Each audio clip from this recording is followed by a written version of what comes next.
প্রচন্ড important, hybridization.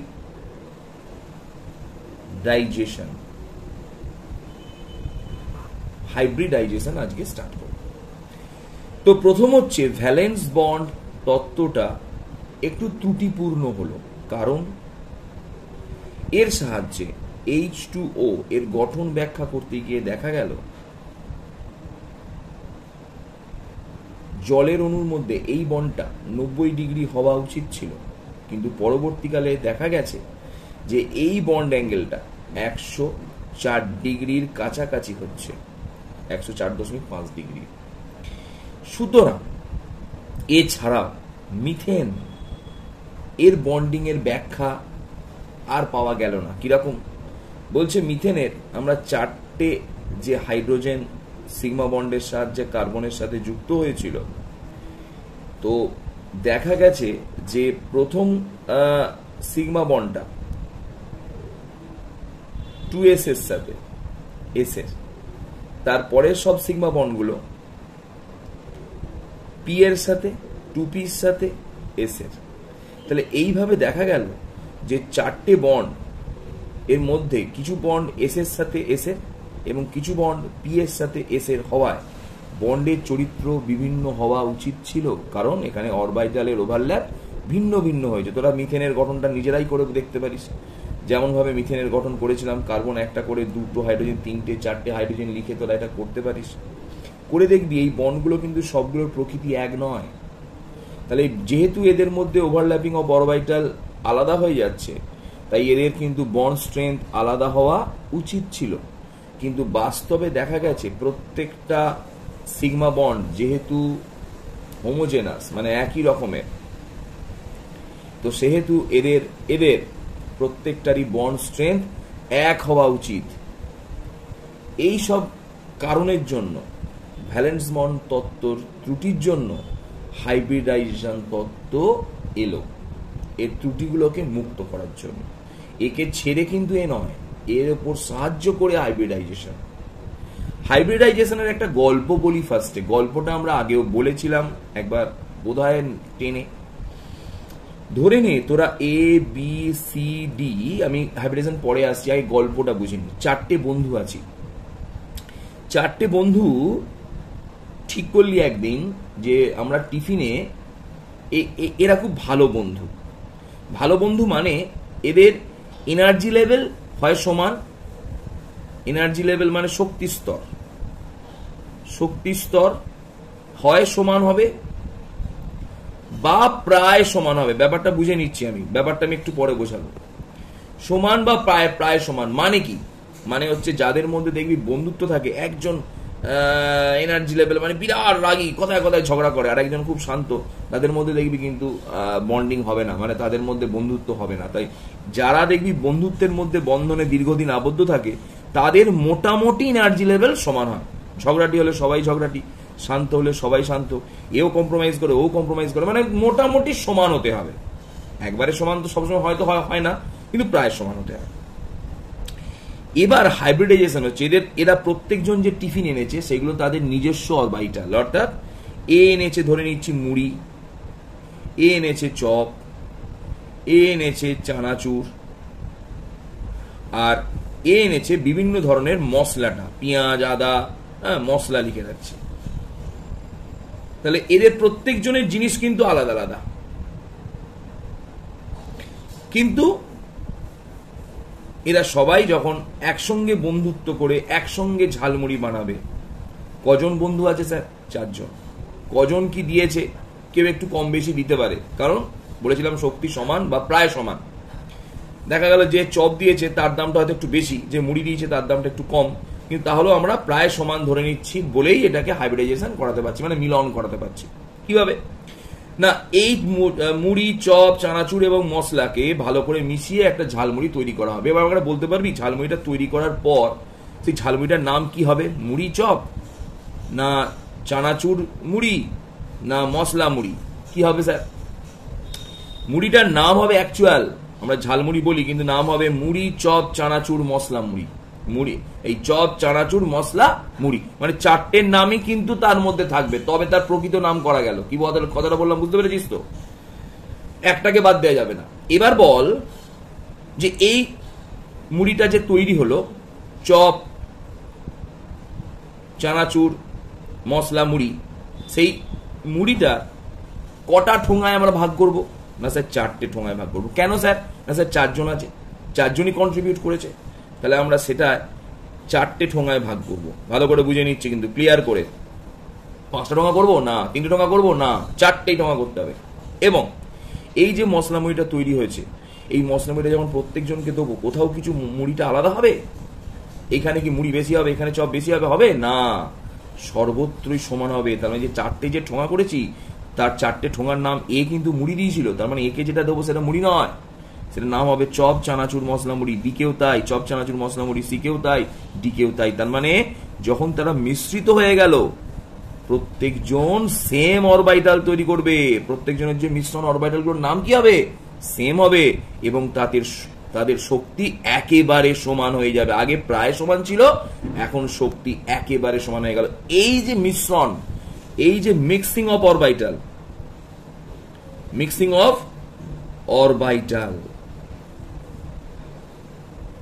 এই mixing of অরবাইটালকেই বলা হয় হাইব্রিডাইজেশন। মিক্সিং অফ, লাস্ট যেটা বলেছিলাম যে হাইব্রিডাইজেশন হতে গেলে প্রথমে শক্তি সমান হতে হবে। প্রত্যেকটা হাইব্রিড কক্ষের অরবাইটালের শক্তি সমান হতে হবে। তো হাইব্রিডাইজেশন হতে গেলে কি কি ধর্ম বা কি কি বৈশিষ্ট্য মানতে হয় সেগুলো আমি পরপর বলে দিচ্ছি। হাইব্রিডাইজেশনের বৈশিষ্ট্য, ক্যারেক্টার, হ্যাঁ, ক্যারেক্টার অফ হাইব্রিডাইজেশন। 1 নম্বর বলি আমি, যে সমস্ত অরবাইটালগুলোর, আমি মুখে বলছি, আমি হাইব্রিডাইজেশনে যে সমস্ত অরবাইটালগুলো নিজেদের মধ্যে ওভারল্যাপ হবে, সেই সমস্ত অরবাইটালগুলোর শক্তি সমান বা প্রায় সমান হতে হবে। যেমন দেখা যাক 2s এর সঙ্গে px py pz এর ওভারল্যাপ হলো। এখানে দেখা গেল এটা 2px 2pz। এখানে দেখা গেল 2s এর অরবাইটালের সাথে 2px বা 2py বা 2pz, কারণ px py এবং pz এদের শক্তি অলমোস্ট সমান। দেখা গেল যে এই p অরবাইটালগুলোর শক্তি s এর শক্তির প্রায় খুব কাছাকাছি, তাই এদের মধ্যে ওভারল্যাপ হওয়া বা হাইব্রিডাইজেশন, ওভারল্যাপের থেকেও বলা ভালো হাইব্রিডাইজেশন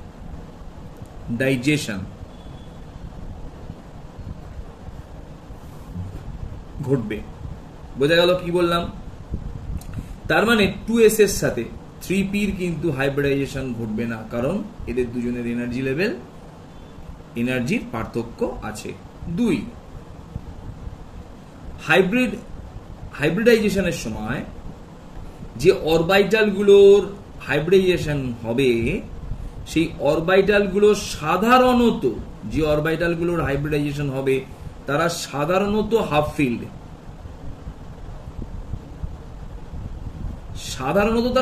হয়।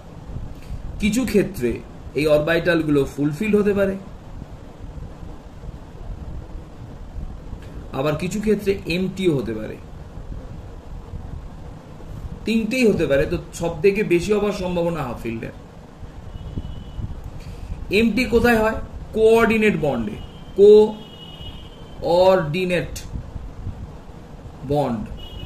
কোঅর্ডিনেট বন্ডের ক্ষেত্রে এমটি অরবাইটালেরও হাইব্রিডাইজেশন ঘটতে পারে। ঠিক আছে, এবার কি হলো না 3 নম্বরে চলে এলাম। 3 নম্বরে বলছে, আচ্ছা এবার তোরা বলতে পারিস যে স্যার তাহলে ফুলফিলটা একটু বলে দিন, হাফ ফিল্ডটা একটু বলে দিন।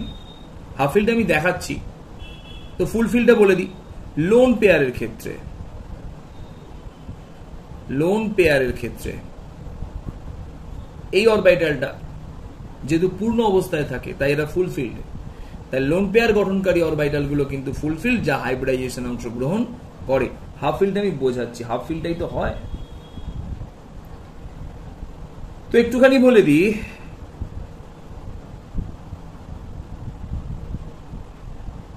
একটু আগে আমরা ওটাকে ভালো করে বুঝিয়েছি, তার সত্ত্বেও আমি একটু বলে দিচ্ছি। যতগুলো অরবাইটাল হাইব্রিডাইজেশনে অংশগ্রহণ করে নাম্বার অফ হাইব্রিড অরবিটালও তটা হয়। বুঝতে পারলাম না, এটা আমরা একটু আগেই বুঝিয়েছি। কিন্তু ধরে নি একটা এস অরবিটাল, তিনটে পি অরবিটালের মধ্যে হাইব্রিডাইজেশন ঘটলো। এখানে যে অরবিটালটা হাইব্রিড অরবিটালটা উৎপন্ন হবে তার নাম হবে sp3। এস একটা, পি তিনটে, তাহলে নাম হয়ে গেল sp3। কিন্তু এই হাইব্রিড অরবিটালটার সংখ্যা হবে অবশ্যই 4টি, কারণ এখানে একটা এস এবং তিনটে পি, মোট 4টি অরবিটাল অংশগ্রহণ করেছে। বোঝাতে পারলাম নিশ্চয়ই। 4 নম্বরে চলে যাচ্ছি। হাইব্রিড অরবিটাল এর নাম কার উপর ভিত্তি করে হয়? যে অরবিটালগুলি হাইব্রিডাইজেশনে অংশগ্রহণ করবে সেই অরবিটালের নাম অনুসারেই হাইব্রিড অরবিটালের নামকরণ করা হবে। শুনে শুনে কথাগুলোকে লিখে নিবি, ক্লিয়ার? যেমন একটা এস এবং দুটো পি অরবিটাল যদি হাইব্রিডাইজেশনে অংশগ্রহণ করে তখন এদের নাম অনুসারে হাইব্রিড অরবিটালটার নাম হবে sp2। এস অরবিটাল, দুটো পি অরবিটাল, তাই নাম হলো sp2। 5 number points, hybrid orbital কেবলমাত্র, ভালো করে বলে দিলাম এটা প্রচন্ড স্টার, হাইব্রিড অরবিটাল কেবলমাত্র সিগমা বন্ড গঠনে অংশগ্রহণ করে, এছাড়া লোন পেয়ার এই হাইব্রিড অরবিটালে অবস্থান করতে পারে। তাহলে 1 নম্বর হলো এই হাইব্রিড অরবিটাল কেবল সিগমা বন্ড ফরমেশনে অংশগ্রহণ করে এবং লোন পেয়ারে স্থান দেয়, লোন পেয়ারকে থাকতে দেয়। হাইব্রিড অরবিটালের সাথে একটুখানি ক্লিয়ার করে নি, পাই বন্ডের কোনো সম্পর্ক নেই। তার মানে পাই বন্ড হাইব্রিডাইজেশনে কোনো ভূমিকা গ্রহণ করে না, কেবল করে সিগমা বন্ড এবং লোন পেয়ার। খুব ক্লিয়ার করে নিবি, স্টার দিলাম। 6, এই হাইব্রিডাইজেশন বস্তুর আকার এর বর্ণনা দেয় না, আমরা ভুল বলি, আকারের বর্ণনা দেয় না, অনলি জ্যামিতিক আকৃতি দেয়, মানে জ্যামিতিক গঠন ব্যাখ্যা করে। জ্যামিতিক গঠনের অপর নাম, খুব ইম্পর্টেন্ট, জিওমেট্রি।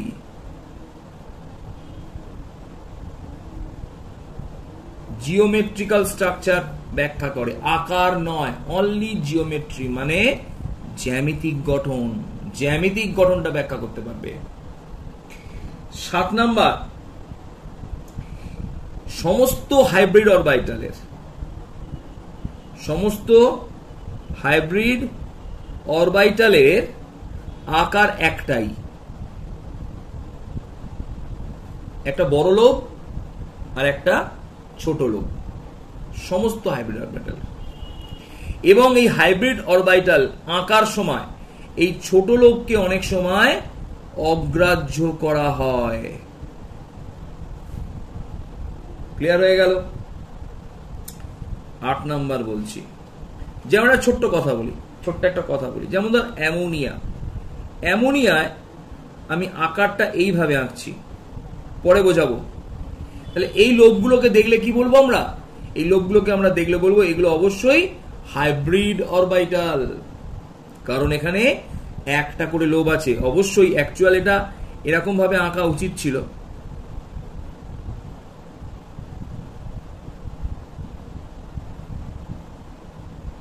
এই ছোটগুলোকে আঁকা হয় না।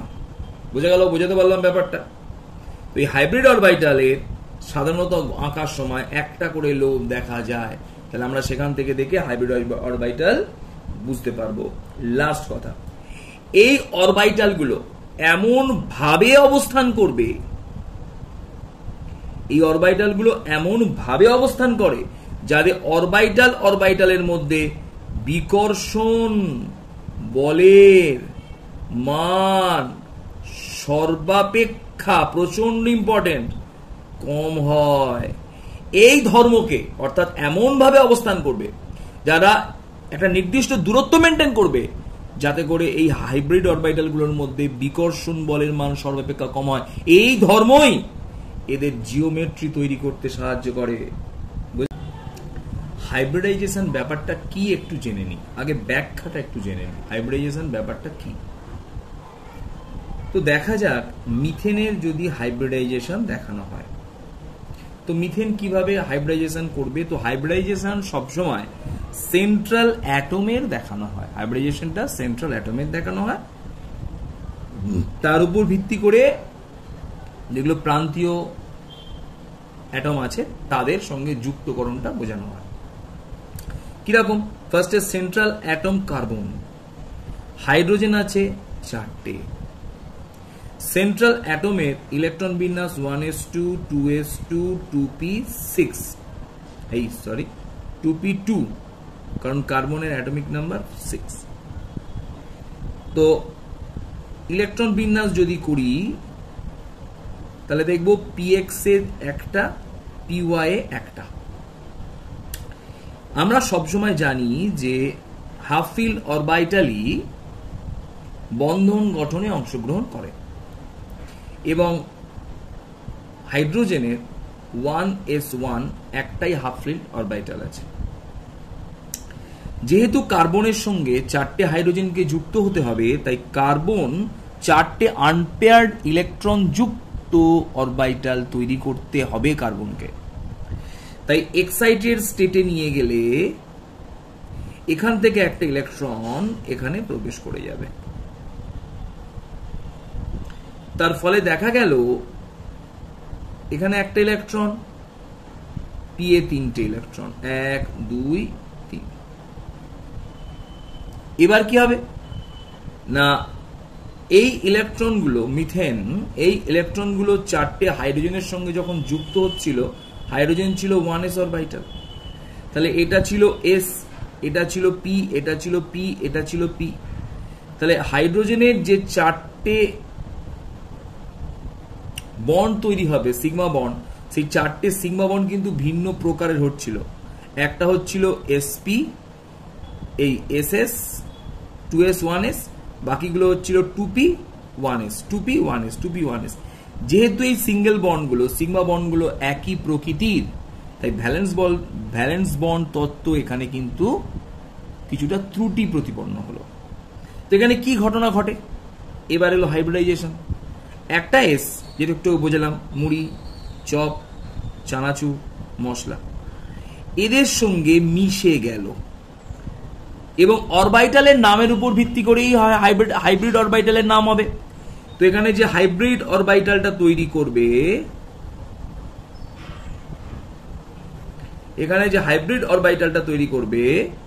সেই হাইব্রিড অরবিটালটার নাম হলো sp3। কি তৈরি করলো? sp3 তৈরি করলো, একটা s 3টে p। এবং এই নাম্বার অফ হাইব্রিড অরবিটালস কিন্তু 1 2 3 4 4টে। তাই আমরা কার্বনকে এইভাবে ছবিতে দেখাতে পারি, হাইব্রিড অরবিটাল এই একটা, এই একটা, এই একটা এবং ভেতরের দিকে একটা। বুঝা গেল কি বলতে চাইছি? এই প্রত্যেকটা হাইব্রিড অরবিটালের নাম কিন্তু sp3, অর্থাৎ প্রত্যেকটা হাইব্রিড অরবিটালের এনার্জি কি হয়ে গেল? অ্যাজ ইট ইজ সেম হয়ে গেল, প্রত্যেকটা হাইব্রিড অরবিটাল সেম হয়ে গেল। এরপর মিথেনের যে হাইড্রোজেনগুলোর সঙ্গে যুক্ত হবে সেই অরবিটালগুলো হলো s s s s। তাহলে এখানে যে বন্ডিংটা তৈরি হলো, সিগমা বন্ধনগুলো তৈরি হলো, প্রত্যেকটা সিগমা বন্ধন সেম, তাদের প্রকৃতি হলো sp3-s। এইভাবে এখানে সিগমা বন্ধনগুলো তৈরি হয়েছে এবং এই বন্ধনগুলো যেহেতু প্রকৃতি এক তাই এদের স্ট্রেংথ, বন্ডিং লেন্থ সবই এক হবে। তাহলে এখানে ভ্যালেন্স বন্ড তত্ত্বের সাহায্যে যেটা ত্রুটি বেরোলো বা যেটা অসম্পূর্ণতা হলো সেটা আমরা হাইব্রিডাইজেশন দ্বারা ব্যাখ্যা করতে পারলাম। কিন্তু হাইব্রিডাইজেশন অণুর প্রকৃত গঠন ব্যাখ্যায় কিন্তু অসমর্থ। তাহলে স্যার এগুলো কি আঁকছেন? এগুলো আঁকছি জিওমেট্রিক্যাল স্ট্রাকচার, জিওমেট্রি আঁকছি, জ্যামিতিক আকৃতি আঁকছি, গঠন নয়। এবার আমরা এইভাবে sp3 পেলাম। আর একটা ছোট্ট আমি দেখাই, ছোট্ট একটা জিনিস দেখাই, তারপর আমরা মেন পার্টে ঢুকে যাব। ধরে নি C2H2, এর গঠনটা কিরকম হবে একবার দেখে নি। এখানে প্রত্যেকটা কার্বনের সঙ্গে একটা করে হাইড্রোজেন যুক্ত আছে। কেন? এই কার্বন, এই কার্বন, এই হাইড্রোজেন, এই হাইড্রোজেন। তো প্রথম কথা হচ্ছে এই কার্বন এই কার্বনের সঙ্গে একটা সিঙ্গেল বন্ড হবে, এই কার্বনের সঙ্গে এই হাইড্রোজেনের একটা সিঙ্গেল বন্ড হবে, এই কার্বনের সঙ্গে এই হাইড্রোজেনের একটা সিঙ্গেল বন্ড হবে। ব্যাপারটাকে বুঝিয়ে দিই, তারপর আমি মেন ব্যাপারে ঢুকছি। তাহলে একটা কার্বন কটা পরমাণুর সঙ্গে এখানে যুক্ত আছে? দুটো। তাহলে লক্ষ্য করে দেখি যে এই যে ফার্স্ট এনার্জাইটিক স্টেটেতে একটা এস আছে আর তিনটে পি আছে, এখানে একটা কার্বন কটা পরমাণুর সঙ্গে যুক্ত হতে চাইছে? দুটো। তাহলে এখানে লক্ষ্য করে দেখ কটা অরবিটাল লাগবে? একটা এস অরবিটাল আর একটা পি অরবিটাল। কেন স্যার? কেন স্যার? না, এস আর পি এই দুটো অরবিটাল যদি ওভারল্যাপ করে সেখানে যে হাইব্রিড অরবিটালটা তৈরি হবে তার নাম হবে এসপি। এবং যেহেতু এটা এসপি, তাই এই number of SP orbital is 2। কেন? না, এসপি হলে কটা অরবিটাল হতে হবে? কটা অরবিটাল এখানে যুক্ত হয়েছে? দুটো। তাহলে যে হাইব্রিড অরবিটালটা তৈরি হবে, যটা দিয়ে তৈরি হবে তত সংখ্যকই হাইব্রিড অরবিটাল করবে। যেমন sp3 ক্ষেত্রে আমরা 4টে sp3 এঁকেছিলাম, sp ক্ষেত্রে কিন্তু আঁকবো আমরা দুটো। ব্যাপারটাকে বুঝে নিচ্ছি। ঠিক এইভাবে এই কার্বনটাও দুটো sp অরবিটাল তৈরি করবে। এবং এরপর হাইড্রোজেন তার এস অরবিটালের সাহায্যে এই sp অরবিটালগুলোর সঙ্গে যুক্ত হয়ে যাবে। তাহলে এখানে মোট কটা সিগমা বন্ধন তৈরি হয়েছে? একটা, এখানে দুটো, এখানে তিনটে। সিগমা বন্ধনগুলো যদি বলি নাম কি বা প্রকৃতি কি, তাহলে আমরা লিখবো sp-sp। কার্বন কার্বনের মধ্যে যে সিগমা বন্ধন তাকে বলা হয় sp-sp, এবং কার্বন হাইড্রোজেনের মধ্যে সিগমা বন্ধনকে বলা হয় sps, এটাকে বলা হয় sps বা ssp। তো এবার একটা প্রশ্ন এলো, স্যার যদি আপনি কার্বনের, ভালো করে এখানটা আমি ফ্রেশ করে আঁকি আরো বুঝতে সুবিধা হবে, আমি একদম ক্লিয়ার করে বোঝানোর চেষ্টা করছি।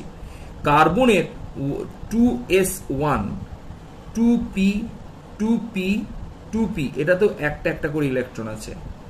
তো এবার প্রশ্ন এলো, স্যার যদি একটা এস একটা পি এর সঙ্গে হাইব্রিডাইজেশন করে, তাহলে বাকি যে দুটো পি পড়ে আছে, একটার নাম পি ওয়াই আর একটার নাম পি জেড, তাহলে এই অরবিটালের বিজোড় ইলেকট্রনগুলো কি গঠন করবে? না, এই অরবিটালের যে বিজোড় ইলেকট্রনগুলো আছে সেগুলোকে আমরা অন্যভাবেও দেখাতে পারি। ধরে নিচ্ছি এটা পিএক্স, এটাও পিএক্স। কেন না, এটা যদি পিওয়াই, এটা যদি এক্স হয় তাহলে এটা ওয়াই অ্যাক্সিস, তাহলে এটাও পিওয়াই, এটাও পিওয়াই। এই পিওয়াই এই অরবিটালগুলো যেহেতু পরস্পরের সাথে প্যারালাল, তাই এদের মধ্যে একটা ইলেকট্রনের ওভারল্যাপিং হবে, যে ওভারল্যাপিং গুলোকে আমরা বলবো পাই বন্ড। তাহলে যে হাফিল অরবিটাল গুলো, আবার ক্লিয়ার করে নিচ্ছি, স্টার দিয়ে লিখে নেব, যে হাফিল অরবিটাল গুলো হাইব্রিডাইজেশনে অংশগ্রহণ করবে না, হাইব্রিডাইজেশনে অংশগ্রহণ করবে না, তারা পাশাপাশি পরমাণুর সাথে পাই বন্ড গঠন করে। তাহলে এখানে কটা পাই তৈরি হলো? একটা। এবার প্রশ্ন, স্যার তাহলে পিজেড অরবিটালটা কি হবে? না স্যার, পিজেড এর অ্যাক্সিস এদিকে, তাহলে এটা একটা পিজেড, এটা একটা পিজেড, এটা একটা পিজেড, এটা একটা পিজেড। এটাকে যদি আমি ক্লিয়ার করতে চাই, এটা এক্স অ্যাক্সিস, এটা ওয়াই অ্যাক্সিস, এটা জেড অ্যাক্সিস, তাহলে এটা পিজেড। ক্লিয়ার? তাহলে পিজেড অরবিটাল এবং পিজেড অরবিটাল নিজেদের মধ্যে আবার পাশাপাশি ওভারল্যাপ হবে। তখন পিওয়াই অরবিটাল যেমন পাই বন্ধন তৈরি করেছে, সেরকম পিজেড অরবিটাল ও কার্বনের পাই বন্ধন তৈরি করবে। এইভাবে এরা দুটো পাই বন্ধন তৈরির মাধ্যমে মোট যে গঠনটা তৈরি করবে, সেই গঠনটা খানিকটা এইরকম হবে। অর্থাৎ এদের মধ্যে দুটো পাই বন্ধন পাওয়া যাবে। তাহলে এটা সিগমা, এটা সিগমা, এটা সিগমা, এটা হচ্ছে পিওয়াই পিওয়াই পাই, আর এটা হলো পিজেড পিজেড পাই। ক্লিয়ার? অর্গানিক কম্পাউন্ডগুলোর ক্ষেত্রে স্পেশালি কার্বনযুক্ত যৌগগুলো যেগুলো অর্গানিক কম্পাউন্ড তৈরি করে, সেই সমস্ত অর্গানিক কম্পাউন্ডের ক্ষেত্রে স্পেশালি একটু বুঝে নিই, কার্বনের একটা এস এবং তিনটে পি, একটা এস এবং তিনটে পি পরস্পর যুক্ত হয়ে ম্যাক্সিমাম sp3 হাইব্রিডাইজেশন করতে পারে কার্বনের ক্ষেত্রে। কার্বনের ক্ষেত্রে এর বেশি হাইব্রিডাইজেশন সম্ভব নয়, কারণ কার্বনের ডি অরবিটাল নেই। ক্লিয়ার? তো কার্বনের ক্ষেত্রে স্পেশালি ইম্পর্টেন্ট, অর্গানিকে লাগবে, আবার ভালো করে শুনে নে, কার্বনের ক্ষেত্রে এই হাইব্রিডাইজেশন দেখে আমরা এর সিগমা এবং পাই বন্ধন ব্যাখ্যা করতে পারবো। কি করে ব্যাখ্যা করতে পারবো? না, আমরা প্রথমেই জানি যে হাইব্রিডাইজেশন অরবিটাল কেবলমাত্র সিগমা বন্ড ফরমেশন করে। ক্লিয়ার? তাহলে কার্বনের sp3 হাইব্রিডাইজেশন যদি ম্যাক্সিমাম হাইব্রিডাইজেশন হয়, তাহলে এখানে sp3 হাইব্রিডাইজেশনের সংখ্যা 4টি। এটা কারো বোঝা অসুবিধা নেই? একটা এস এবং তিনটে পি, তাদের 4টে হাইব্রিড অরবিটাল গঠন করতে পারবে, এবং 4টে হাইব্রিড অরবিটাল 4টে সিগমা বন্ধন গঠন করবে। যেহেতু 4টে সিগমা বন্ধন গঠন করতে পারবে, তাই একটা কার্বন ডাইরেক্টলি 4টে সিগমা বন্ধন এইভাবে গঠন করতে পারবে। এগুলো প্রত্যেকটাই সিগমা বন্ধন গঠন করার জন্য তৈরি sp3 হাইব্রিড অরবিটাল। আমরা জানি কার্বনের ম্যাক্সিমাম ভ্যালেন্সি 4, তাই 4টেই যদি সিগমা বন্ধন হয়ে যায়, তাহলে কার্বন আর কোনো পাই বন্ধন গঠন করতে পারবে না। খুব ভালো করে জায়গাগুলোকে বোঝাচ্ছি, বুঝে নে। কার্বনেরটা স্পেশালি বোঝাচ্ছি, অর্গানিক কম্পাউন্ডে প্রচন্ড ইম্পর্টেন্ট। এবার প্রশ্ন এলো, তাহলে স্যার যদি তাহলে sp3 যদি কোনো কার্বনের হাইব্রিডাইজেশন হয়, তাহলে সেই কার্বনে কোনো পাই বন্ধন থাকবে না, অনলি সিগমা বন্ধন থাকবে, যেমন আমরা একটু আগেই দেখিয়েছি মিথেন। এরপর আমরা দেখাচ্ছি C2H4। তোরা এর গঠনটাকে রেডি করে দেখ, নিজেই বুঝতে পারবি কি করে হচ্ছে। না, এই গঠনটা এরকম, অর্থাৎ একটা কার্বন, প্রত্যেকটা কার্বন দুটো করে হাইড্রোজেনের সাথে যুক্ত আছে, এবং কার্বনগুলো নিজেদের সাথে যুক্ত আছে সিঙ্গেল বন্ডের মাধ্যমে। বুঝে গেল? এবার তাহলে লক্ষ্য করে দেখি, একটা কার্বন এখানে কটা সিঙ্গেল বন্ড তৈরি করেছে? 3টে সিঙ্গেল বন্ড তৈরি, সিগমা বন্ড তৈরি করেছে কটা? 3টে। তাহলে একটা কার্বন যদি 3টে সিগমা বন্ধন তৈরি করে, তাহলে এর সংকরায়ন হওয়া কি উচিত? সংকরায়ন কি হওয়া উচিত আমি একটু দেখাই। একটা এস অরবিটালের সাথে 3টে পি অরবিটালের px এবং py এস এর সাথে মিশে যাবে, উৎপন্ন করবে spp sp2 অরবিটাল। কারণ স্যার এই বাকি অরবিটালটা কেন অংশগ্রহণ করালেন না? এখানে আমার দরকার একটা কার্বনের সঙ্গে 3টে পরমাণুর সংযুক্তিকরণ, তাই 3টে পরমাণুর সঙ্গে যুক্ত হতে গেলে 3টে আনফিল্ড এই হাফ ফিল্ড অরবিটালের প্রয়োজন। তাই এখানে 3টে হাফ ফিল্ড অরবিটাল প্রথমেই আমরা পেয়ে গেলাম এস এবং দুটো পি, বাকিটার প্রয়োজন হচ্ছে না, কারণ এখানে 4টে পরমাণুর সঙ্গে মিথেনের মতো যুক্ত নয়, 3টে পরমাণুর সাথে যুক্ত। এই কার্বনটা একটা হাইড্রোজেন, দ্বিতীয় হাইড্রোজেন এবং তৃতীয় কার্বন। বোঝা যাচ্ছে ব্যাপারটা? তাই দেখা গেল এই পি অরবিটালটি, অর্থাৎ পিজেড অরবিটালটি কার্বনের সহিত জেড অ্যাক্সিসে আনপেয়ার্ড ইলেকট্রন নিয়ে অবস্থান করবে, যারা সিগমা বন্ধনে কোনো ভূমিকা নেই। এবার এই আনপেয়ার্ড ইলেকট্রনগুলি নিজেদের মধ্যে কি গঠন করবে? পাশাপাশি প্যারালাল ওভারল্যাপ হবে, সাইড ওয়াইজ ওভারল্যাপ হবে, যার জন্য এরা পাই বন্ধন গঠন করবে। কারোর যেন মনে নয় উপরে একটা নিচে একটা, মানে দুটো পাই, একটা পাই টোটাল একটা বিস্তার এরকম। ক্লিয়ার? তাহলে এখানে টোটাল কি গঠনটা দেখলাম? হাইড্রোজেন হাইড্রোজেন হাইড্রোজেন হাইড্রোজেন, একটা বন্ধন, একটা পাই। এর কারণ বোঝাই। sp2 মানে হাইব্রিড অরবিটালের সংখ্যা 3টি, কার্বন ম্যাক্সিমাম ভ্যালেন্সি 4, 3টে সিগমা যদি হয়ে যায় তাহলে একটা বন্ধন পড়ে আছে, সেটা হতে পারে পাই। তাই কার্বনের মধ্যে, দুটো কার্বনের মধ্যে এখানে একটাই পাই বন্ধন পাওয়া যাবে। বোঝা গেল কি বললাম? ঠিক এইভাবে যদি আমরা sp করি, একটু আগে দেখিয়েছি, এখানে সিগমা বন্ধন হবে। সিগমা বন্ধন কটা স্যার? sp কটা অরবিটাল? দুটো। তাহলে সিগমা বন্ধন হবে, সিগমা বন্ড হবে দুটি। যেহেতু কার্বনের ভ্যালেন্সি 4, তাহলে বাকি পড়ে আছে দুটি ভ্যালেন্সি, সেটা হবে পাই। ক্লিয়ার হয়ে গেল? তাহলে ব্যাপারটা আমি বোঝাই। sp3 করলে অনলি স্পেশালি কার্বনের সিগমা হবে 4টি, পাই 0। sp2 হাইব্রিডাইজেশনে সিগমা হবে 3টি। কেন 3টি স্যার?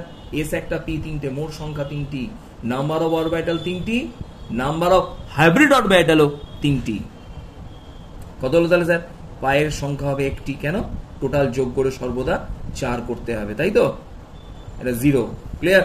যদি sp2 হয়, এবার বল সিগমা কটি? তোরা নিশ্চয়ই বলতে পারছিস যে স্যার sp, তাহলে দুটো অরবিটাল, তাহলে এখানে sp দুটো অরবিটাল দিয়ে তৈরি হয়েছে, তাই sp হাইব্রিড অরবিটালটার সংখ্যা হবে 2টি, কারণ দুজন অংশগ্রহণ করেছে। আমরা যখন মুড়িটা ঝালমুড়ি করব, সেটা দুটো ভাগেই ভাগ করব। এরকম কেন হয়? ধরেন এদের এনার্জি লেভেলের থেকে একটু বেশি হয়ে গেছে, তাহলে এরা তখন আর এর সঙ্গে অংশগ্রহণ করবে না। এই অংশগ্রহণ করবে কি করবে না ডিপেন্ড করে কার উপরে? এই সেন্ট্রাল অ্যাটমটা কটা পরমাণুর সঙ্গে সিগমা বন্ধন করেছে তার উপরে। যদি সিগমা বন্ধন করে দুটো, তাহলে হবে sp। যদি সিগমা বন্ধন করে 3টে, তাহলে হবে sp2। যদি সিগমা বন্ধন করে 4টে, তাহলে হবে sp3। বুঝতে পারলাম ব্যাপারগুলো? তো এখানে sp হওয়ার সিগমা বন্ধনের সংখ্যা, সিগমাটা একটু শুয়ে লিখতে হবে, সিগমা বন্ধনের সংখ্যা হবে 2টি, এবং যেহেতু নাম্বার অফ ভ্যালেন্সি 4, তাহলে পাই বন্ধনের সংখ্যা হবে 2টি। এইভাবে কার্বন কিন্তু হাইব্রিডাইজেশন করতে পারে। তো এই টোটকা থেকে আমরা একটা জিনিস ক্লিয়ার করে ফেললাম যে পাই বন্ধনের সংখ্যা যদি আমার জানা থাকে, তাহলে সেই কার্বনটার হাইব্রিডাইজেশন কিন্তু আমরা বার করতে পারবো, যেগুলো আমরা অর্গানিকে করছিলাম। যেমন কার্বনের একটা যৌগ দিলাম sp2 double bond sp single bond sp2 dash c triple bond c dash c h double bond c double bond ch2। এই যে যৌগটা দিলাম, এর মধ্যে প্রত্যেকটা কার্বনের হাইব্রিডাইজেশন আমি ইজিলি বার করতে পারবো। কিভাবে বার করব একবার দেখে নিচ্ছি, ক্লিয়ার করে নিই। এটা 1 নাম্বার কার্বন। 1 নাম্বার কার্বনের সাথে কি আছে দেখার দরকার নেই, কটা সিগমা আছে জানারই দরকার নেই। পাই আছে কটা?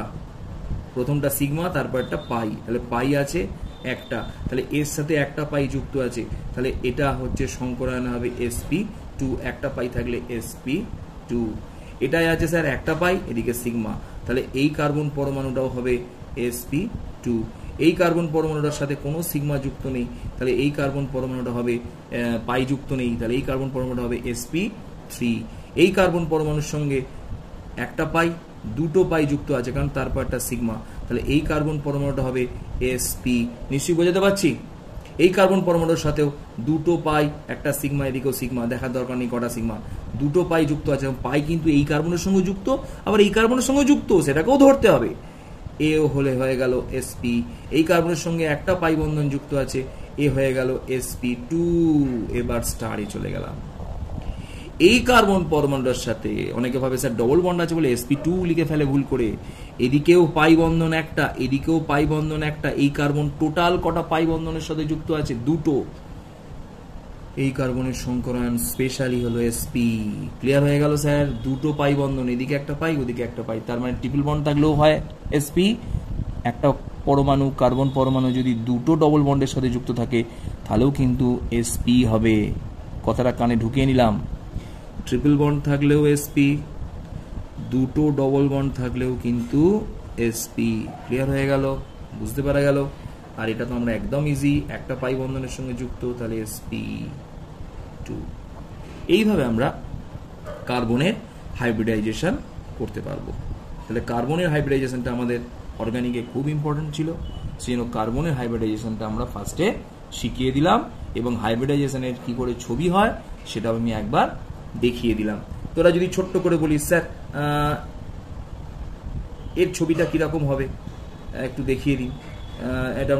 এটা তো আমরা দেখিয়েছি, সরি এটা তো আমরা দেখিয়েছি, এসপি ছবিতে দেখে নিয়েছি। তাহলে এই এই এই এই এই এই, তাহলে এগুলো প্রত্যেকটা কি sp2 sp2 sp2 sp2 sp2 sp2, আর এইগুলো হচ্ছে s s s কার, এগুলো s গুলো কার, এগুলো হচ্ছে হাইড্রোজেনের 1s যাকে বলে। ঠিক আছে, তাহলে এইভাবে হলো। এখানে লক্ষ্য করে দেখি pz অরবিটালটা, আবার দেখাই pz অরবিটালটা এরকম তির্যকভাবে যৌগের উপর অবস্থান করছে। এগুলো কি অরবিটাল? pz। এগুলোতে কি আছে? ফাঁকা না, এগুলোতে হাফ ফিল্ড ইলেকট্রন আছে। ইলেকট্রনের ওভারল্যাপ কিন্তু দেখ বিপরীত দিকে, দেখেছিস, এদিকে এদিকে।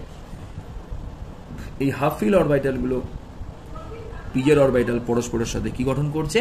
পাই বন্ধন গঠন করছে। এখানে পাই বন্ডিং এর সংখ্যা কটা? একটা। তাই পাই বন্ধন সর্বদা নিউক্লিয়াসের, এটা তো পরমাণু নিউক্লিয়াস, এই লাইনটায় ওপরে এবং নিচে দুদিকেই অবস্থান করে। sp2 একটা এর সাথে যদি তিনটে পি অরবিটাল বলা হয় তাহলে sp3, একটা এর সাথে তিনটে পি এবং একটা ডি অরবিটাল বলে না হবে sp3। এটা কথা বলি sp নাম্বার বেস কত? sp2 তিনটে, sp3 চারটে, sp3 পাঁচটা নাম্বার অরবিটাল, তাই তো? s3p d2 এটা হবে sp3 d2 ছটা, s তিনটে পি অরবিটাল, তিনটে পি অরবিটাল sp3 d3 এর উপর অরবিটাল সাধারণত পাওয়া যায়। কি ছাড়া কি পাওয়া যায়? দুটো ইনার অরবিটাল স্ট্রাকচার দেখাচ্ছি। অরবিটাল অর্থাৎ একটা হলো স্পেশাল একটা p sp2, এটা কি হয় একটু বলি। যদি একটা ডি অরবিটাল সেটা n - 1 এ n - 1 এর দুটো ডি অরবিটাল, বাইরের s এবং p অরবিটাল তখন c অরবিটাল কেন বলি sp2 d না বলি d sp2। ঠিক একই হবে যদি ভিতরে নিন অরবিটাল সাথে ভিতরে নিন অরবিটাল c অরবিটাল সাথে sp3 ইনার দুটো অরবিটাল সাথে sp3 অরবিটাল তখন তাকে বলা হয় d2 sp3, অর্থাৎ এই sp3 ভিতরে যে অরবিটাল আছে তার দুটো অরবিটাল সাথে sp3 অরবিটাল যখন লাগে এটা তিনটে অরবিটাল তখন হয় sp2। তো এর প্রত্যেকটা আলাদা ইন্ডিভিজুয়াল না, এর নাম্বার বিষয় 1 2 3 4 থাকে এবং নাম্বার অবশ্যই 4 5 6 6টা। তো এরা কিভাবে বুঝতে হয়? এর গঠন কেমন আমরা সবকিছু সাথে কথা বলি। আলো শুনি সংকরায়ন, হাইব্রিডাইজেশন, হাইব্রিডাইজেশন। প্রথমে হাইব্রিডাইজেশন, হাইব্রিডাইজেশনের পরেই আমরা লিখছি নাম্বার অফ অরবিটাল। তারপরে আমরা লিখছি জিওমেট্রি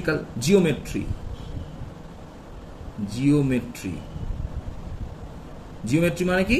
জ্যামিতিক আকৃতি। তারপর লিখছি আমরা বন্ড অ্যাঙ্গেল। ক্লিয়ার হয়ে গেল? তাহলে আমরা ফার্স্টে হাইব্রিডাইজেশন শুরু করছি। কিভাবে হয়েছে আগের এতে পাতায় পেয়ে গেছি। প্রথমে লিখলাম sp, number of orbital 2, geometry হচ্ছে সরল রৈখিক। কি বললাম? সরল রৈখিক মানে হচ্ছে লিনিয়ার। লিনিয়ার হলে এর গঠনটা কিরকম দেখতে হবে স্যার? এই রকম দেখতে হবে। এই একটা পরমাণু, এর দুদিকে দুটো হাত বেরোবে, দুদিকে দুটো অরবিটাল হবে, এদিকে একটা অরবিটাল, এদিকে একটা অরবিটাল। এদের মধ্যবর্তী কোণ হবে 180 ডিগ্রি। তাহলে বন্ড অ্যাঙ্গেল হয়ে গেল 180 ডিগ্রি। 2, এরপর আসছে, আমরা এগুলো বলছি কিভাবে হচ্ছে, আমরা আসছি বলছি। sp2 নাম্বার অফ অরবিটাল 3, এটা হবে triangular.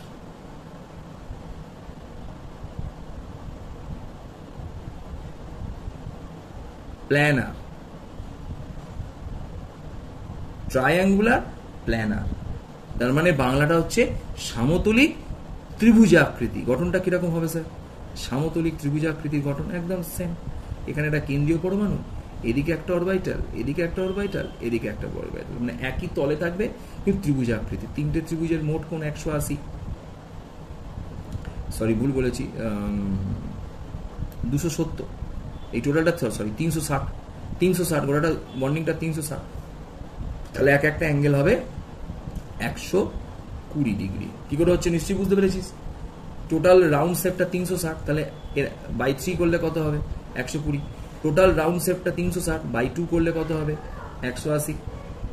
3 number sp3 number of orbital 4, এর নাম হচ্ছে টেট্রাহেড্রাল।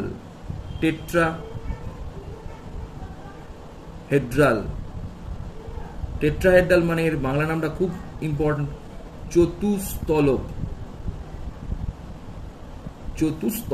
চতুস্তলকটা কিরকম দেখতে আমরা একটু ভালো করে ক্লিয়ার করে নিই, তারপর আমরা গঠনে যাব। চতুস্তলক এখানে একটা থাকবে, এখানে একটা থাকবে, এখানে একটা থাকবে, এখানে একটা থাকবে, এইরকম দেখবেন এটা ভেতরের দিকে আছে। এটাকে বলা হয় চতুস্তলক স্ট্রাকচার।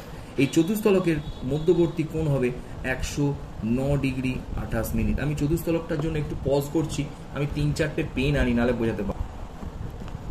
চতুস্তলক গঠনটা যদি দেখাতে চাই তাহলে কিরকম ভাবে দেখাতে হবে একটু দেখিয়ে দিই, দেখে নে, বুঝে নে।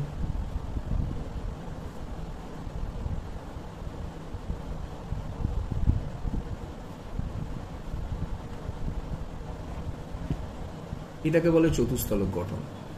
এটাকে একটা কার্বন ভাব বা এটাকে একটা সেন্ট্রাল অ্যাটম ভাব। এদিকে একটা বন্ড, এদিকে একটা বন্ড, এদিকে একটা বন্ড, আবার এই মাথার দিকে একটা বন্ড। বোঝাতে পারলাম ব্যাপারটা? নিশ্চয়ই বুঝতে পেরেছিস, বোঝা যাচ্ছে ব্যাপারটা? ছবিটা দেখা যাচ্ছে, ছবিটাকে গোল করে আমি চতুর্দিক দিয়ে ঘুরিয়ে দেখিয়ে দিলাম। এবং প্রত্যেকটা অরবাইটালের, এগুলো তো একটা অরবাইটাল, কারণ sp3 তে কটা অরবাইটাল থাকবে? sp3 তে বিভিন্ন দিক থেকে দেখলে বিভিন্ন রকম লাগছে, দেখছিস? sp3 তে কটা অরবাইটাল থাকবে? sp3 তে অরবাইটালের সংখ্যা হবে 4টে, 1 2 3 4। প্রত্যেকটা অরবাইটালের মধ্যে বন্ড অ্যাঙ্গেল হবে 109 ডিগ্রি 28 মিনিট। বোঝা গেছে নিশ্চয়ই? তাহলে এরপর চলে আসছি আমরা 4 নম্বরে। sp3 একটা ডি অরবিটাল অংশগ্রহণ করলো, একটা ডি অরবিটাল অংশগ্রহণ করলো। একটা ডি অরবিটাল অংশগ্রহণ করলে তখন এর নাম্বার হয়ে যাবে 1, 3 4 আর 1 5, নাম্বার অফ অরবিটাল 5। এর গঠন হচ্ছে ট্রাইগোনাল বাইপিরামিড, ট্রাইগোনাল বাইপিরামিডাল, MIDAL পিরামিডাল। ঠিক আছে? ট্রাইগোনাল বাইপিরামিডাল মানে কি স্যার? ট্রাইগোনাল বাইপিরামিডাল মানে, আমি ব্যাপারটা একটুখানি বোঝানোর চেষ্টা করছি এইগুলো দিয়েই, ভালো করে দেখে নে, বুঝবি। প্রথমে আমি এইভাবে একটা ট্রাইগোনাল তৈরি করলাম। ট্রাইগোনাল মানে একটা তিনটে, এরকম একটা তিনটে, এটাকে কি বলছি আমি স্যার? অরবিটাল তৈরি করলাম। সেটাকে মোট নাম্বার অফ অরবিটালস 5টা। তাহলে আমি কটা অরবিটাল তৈরি করেছি? এটা হচ্ছে সেন্ট্রাল অ্যাটম, এইখানে সেন্ট্রাল অ্যাটম আছে, সেন্ট্রাল অ্যাটমটা এইখানে আছে। তাহলে এখান থেকে একটা অরবিটাল বেরোবে, এখান থেকে একটা অরবিটাল বেরোবে, এখান থেকে একটা অরবিটাল বেরোবে। মোট 5টা অরবিটালকে কিভাবে সাজাতে হবে দেখ। এবার তোর একটা প্রশ্ন করতে পারি, স্যার এগুলো সাজাবার কি আছে স্যার? একসঙ্গে যদি জড়ো করে রেখে দিতাম না? একটু আগে একটা কথা বলেছি, অরবিটালগুলোর অবস্থান এমন হবে যাতে করে অরবিটালের রিপালশন, বিকর্ষণ বল সর্বাপেক্ষা কম হয়। তাহলে অরবিটালগুলো সর্বাপেক্ষা বিকর্ষণ কমাতে চাইবে। তো এই অরবিটালটা লক্ষ্য করে দেখ, এটা একটা প্লেনের ওপর আছে, তাহলে নাম কি হবে স্যার? ট্রায়াঙ্গুলার। এবার একটা ভালো করে জিনিস বোঝ, একটা অরবিটাল ঠিক ওপরে আছে, একটা অরবিটাল কোনখানটায় আছে?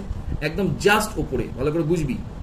আর আরেকটা অরবিটাল এই তল বরাবর, এটাকে আমি আঁকছি, এই অরবিটালটা জাস্ট যেমন ওপরের দিকে আছে, বোঝা যাচ্ছে ব্যাপারটা? আর এই অরবিটালটা এই লাইন বরাবর নিচের দিকে চলে যাবে। তাহলে এটাকে কিরকম দেখতে লাগবে স্যার? তাহলে কি কিরকম দেখতে লাগবে একটু দেখাই। এখানে ছবিটাকে আঁকি, আঁকলে ক্লিয়ার হয়ে যাবে আশা করি। একটা, দুটো এবং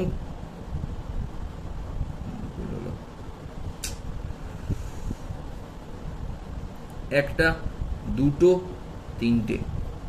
ক্লিয়ার করে নে। কটা অরবিটাল পেয়েছি? 3টে। কোথায় আছে? একটা প্লেনে। কিরকম দেখতে? ট্রায়াঙ্গুলার, ত্রিভুজের মতো, তাই না? ত্রিভুজের মতো। এবার এর ওপরে একটা আছে, একটা নিচে আছে। একটা ওপরে অরবিটাল, এইটা এর একটা ওপরে আছে স্ট্রেট খাড়া, আর একটা নিচে আছে, নিচেটাকে আমি ডট ডট দিয়ে আঁকলাম। এইভাবে যদি অবস্থান করে তখন তাকে কি বলা হয়? ট্রাইগোনাল বাইপিরামিডাল। কেন বলা হয় না, আমরা একে যদি এই 3টে বাহুর সাথে এইভাবে মেলাই, এইভাবে যদি মিলিয়ে দিই, তাহলে আমরা কটা তল পেলাম? লক্ষ্য করে দেখ, কটা তল পেলাম। এটা একটা তল, আমি বুঝিয়ে দিচ্ছি। এটা একটা তল পেয়েছি, ক্লিয়ার করে দিচ্ছি। এটা একটা তল পেলাম। আচ্ছা, দ্বিতীয় তলটা হচ্ছে স্যার, দ্বিতীয় তলটা হচ্ছে এই সামনের দিকে একটা তল পেয়েছি, এই সামনের দিকে একটা তল পেলাম, ভালো করে বুঝে নে। এই সামনের দিকে একটা তল পেলাম। আর তৃতীয় তলটা কোন দিকে পেয়েছি আমি দেখাচ্ছি। তৃতীয় তলটা এই দিকে আছে, যেটা আমরা দেখতে পাচ্ছি না, এই দিকে তৃতীয় তলটায়। তাহলে কটা তল পেয়েছি? 3টে তল। তাহলে এটা কার মতো তৈরি করছে? ট্রায়াঙ্গুলার। কোন কটা? 3টে। এবং এর নিচে দিকেও সেম ঘটনা ঘটবে, অর্থাৎ নিচে দিকেও যদি আমরা এটাকে নামাই, এই এবং এর সাথে এরকম একটা পিরামিড হবে। তাহলে পিরামিড তৈরি হলো কেন না এইরকম একদম সেম। এটা কটা কোণ? 3টে কোণ, কিন্তু একটা নিচের দিকে একটা উপরের দিকে। তাহলে কটা পিরামিড যুক্ত হয়েছে? 3টে পিরামিড। এই পিরামিডগুলোকে যদি আমি হাফ করে কেটে নিয়ে যদি একটু রঙে ডুবিয়ে ছাপ দিই, তাহলে এই প্রত্যেকটা পিরামিডের বেস তৈরি হবে স্যার ট্রায়াঙ্গুলার মানে ত্রিভুজাকৃতি। তাই যেহেতু এটা ট্রায়াঙ্গুলার মানে বেস যুক্ত ডবল পিরামিড, তাই নাম হয়ে গেল ট্রায়াঙ্গুলার বাই মানে ডবল পিরামিড। ক্লিয়ার হয়ে গেল? বোঝা গেল? sp3 এরপর যখন দুটো ডি অরবিটাল অংশগ্রহণ করবে, নিশ্চয়ই বুঝতে পারা যাচ্ছে কিভাবে দুটো অংশগ্রহণ করবে। ডি এর 5টা অরবিটাল আছে, 1 2 3 4 5। 5টার মধ্যে যদি দুটো অরবিটাল অংশগ্রহণ করে, তখন আমরা তার নাম বলবো sp3d। একটা s, 3টে p অরবিটাল, দুটো d অরবিটাল।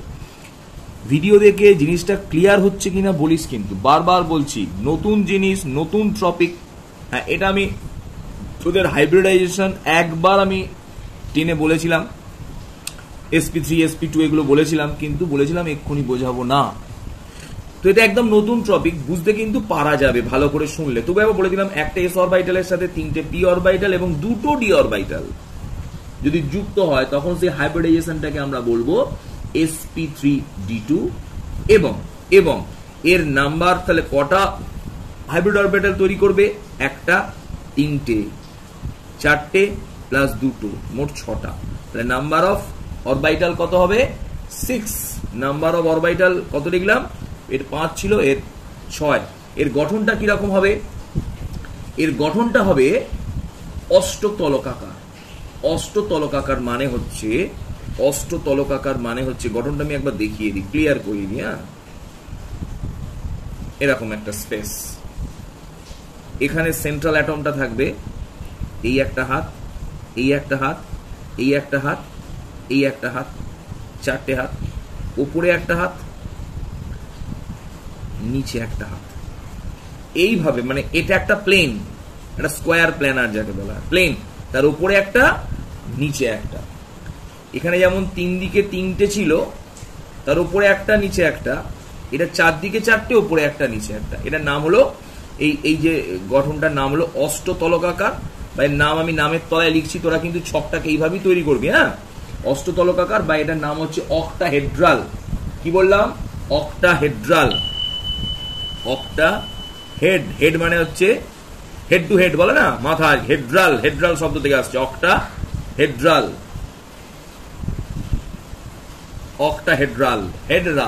ঠিক আছে? অক্টাহেড্রাল, অষ্টতলকীয়। এটাকে আমরা এইভাবেও দেখাতে পারি স্যার। একটা তল, দেখ অষ্টতলক কেন বলছি বুঝিয়ে দিই একবার, বুঝলেই বোঝা যাবে স্যার। এই একটা তল আমি বুঝিয়ে দিচ্ছি, এই একটা তল,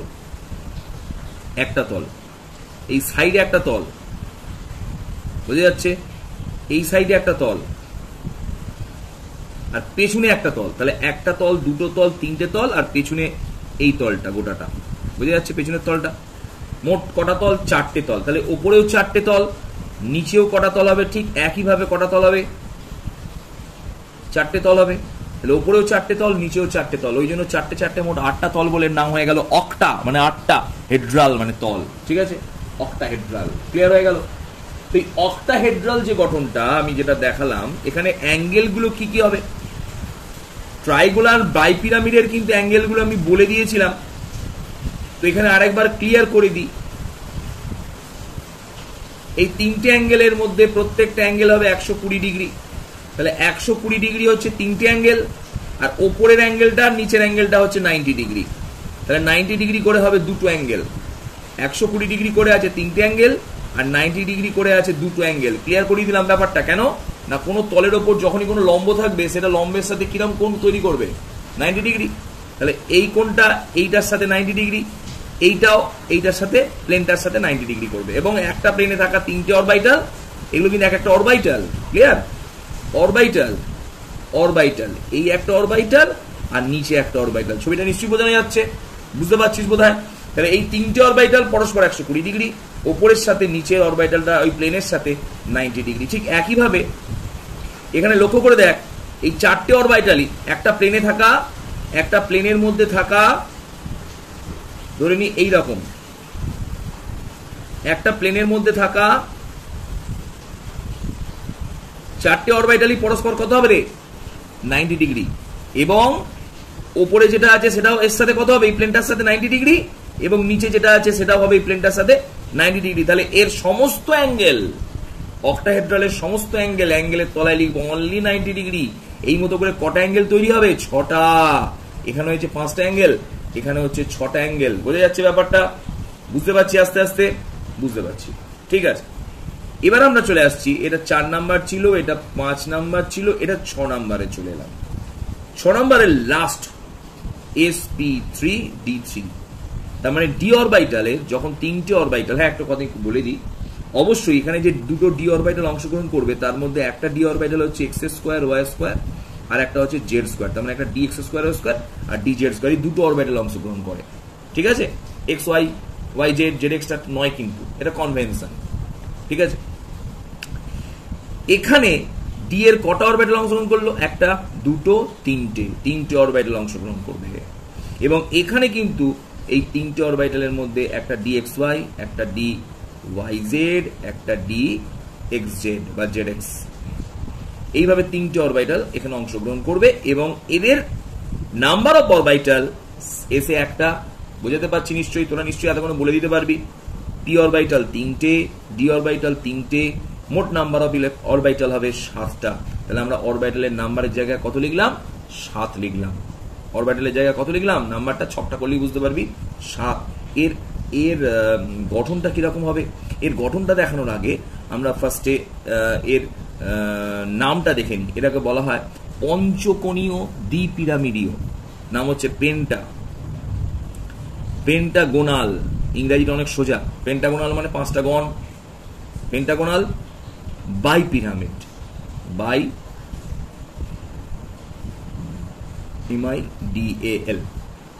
পিরামিডাল। তো এখানে অ্যাঙ্গেলটা কিভাবে তৈরি হবে? তা আমরা গঠনটা দেখলে অ্যাঙ্গেলটা বুঝতে পারবো। দেখে নিই, যেমন ট্রাইগোনাল বাই পিরামিড ছিল, এখানে পেন্টাগোনাল বাই পিরামিড কিভাবে তৈরি হচ্ছে একটু দেখে নেওয়া যাক। পেন্টাগোনাল বাই পিরামিড কিভাবে তৈরি হচ্ছে একটু দেখে নেওয়া যাক। এটা পেন্টাগন, তাই তো? এখানে সেন্ট্রাল অ্যাটম আছে 1 2 3 4 5। আগে কি ছিল? 3টে ছিল, তারপর কি হলো? 4টে হলো, তারপর কি হলো? 5টা। পেনটা 5টা বাহু, এর ওপরে একটা, ধরে নিয়ে এর ওপরে একটা, আর নিচে একটা। এটা একটা প্লেন। তাহলে এটাকে পেন্টাগোনাল বাই পিরামিড বলছি কেন? বুঝে নি। এটা একটা তল, এটা দ্বিতীয় তল, এটা তৃতীয় তল, এটা চতুর্থ তল। চতুর্থ তলটা বোঝা গেল কোনটা? এইটা পরিষ্কার। আর এটা পঞ্চম তল। একটা তল, দুটো তল, 3টে তল, ভেতরে 4টে তল, ওইটা ভেতরটা 5টা তল। তাহলে 5টা তল, তার নাম হয়ে গেল পেন্টাগোনাল। এটাকে তলার দিকে ওইভাবে টানবো না, বুঝতে পারলাম না।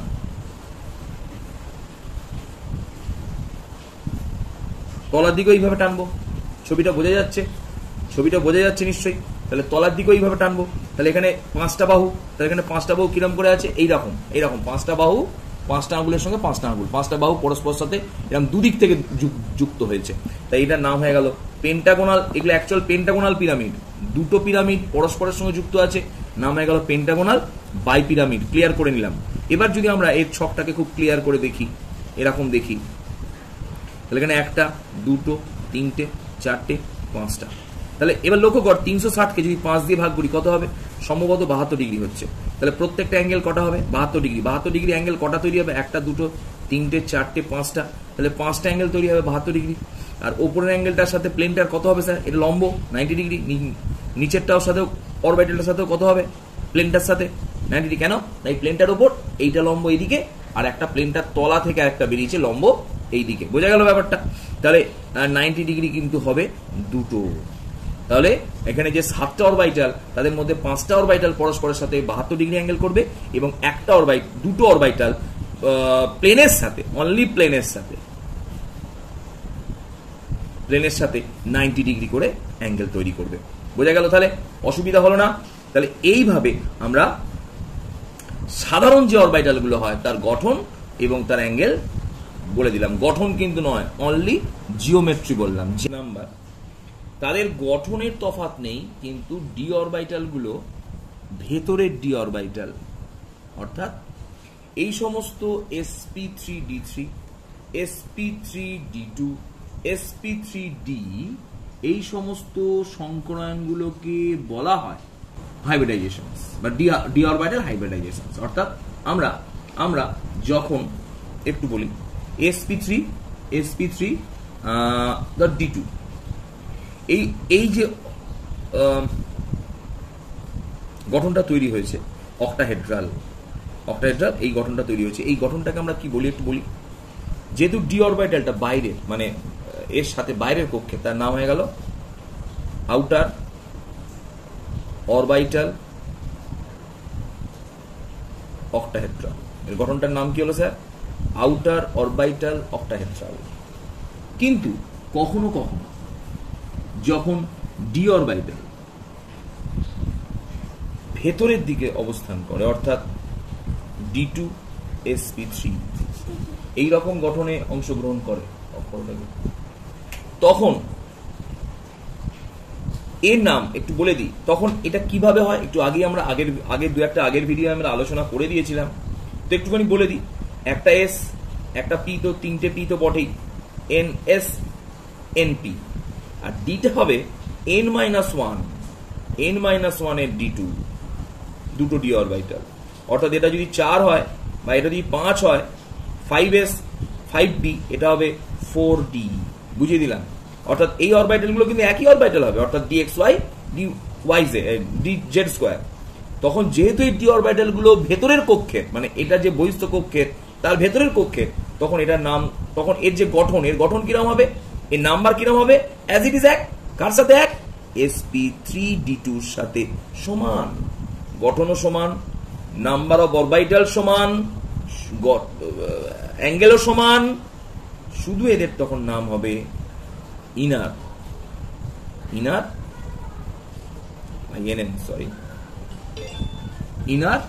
Orbital octahedral. বুঝে গেল কি বললাম? Inner orbital octahedral. তাহলে আমরা আউটার অরবিটাল অক্টাহেড্রাল শিখলাম আর ইনার অরবিটাল অক্টাহেড্রাল শিখলাম। ইনার তো লিখেই দিয়েছি, অরবিটাল অক্টাহেড্রাল। এর সাথে সাথে আর একটা শিখিয়ে রাখি,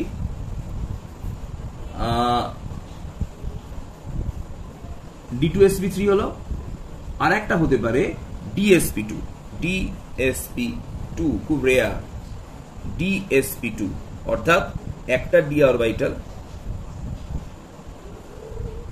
ডি অরবিটাল, পাঁচটার মধ্যে একটা ডি অরবিটাল, একটা এস অরবিটাল আর দুটো পি অরবিটাল, তিনটের মধ্যে দুটো।